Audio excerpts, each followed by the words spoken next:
Hi friends, இன்றைக்கி வந்துட்டு நம்ம வரகரிசி பொங்கல் தான் வந்துட்டு செய்ய போகிறோம். அதுக்கு வந்துட்டு நான் ஒரு டம்ளர் அளவுக்கு வரகரிசி எடுத்திருக்கேன். அரை டம்ளர் அளவுக்கு வந்துட்டு பாசிப்பருப்பு எடுத்துக்கோங்க. அதுக்கப்புறம் குக்கரில் வந்துட்டு தண்ணி ஊற்றிட்டு பச்சை மிளகா எல்லாம் உப்பு கொஞ்சம் போட்டுட்டு நம்ம விசில் வச்சிடலாம்.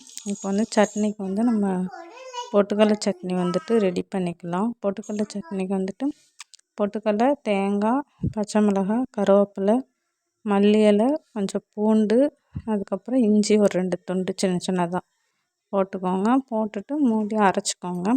அரைச்சி எடுத்து வச்சுட்டு நம்ம அதையும் தாளிச்சிடலாம்.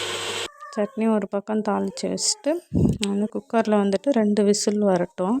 2 விசில் சிம்மில் வச்சு 2 விசில் விட்டிங்கனாவே நல்லா குழஞ்சிரும். நம்ம இப்போ எடுத்து ஓப்பன் பண்ணி பார்த்தோம் அப்படின்னிங்கன்னா நல்லா குழன்னு நல்லாயிருக்கும். நம்ம தாளிப்பு இதுக்கு போட்டுட்டு இப்போ நம்ம சர்வ் பண்ணலாம். அவ்வளோதான். பிடிச்சிருந்தா லைக் பண்ணுங்கள்.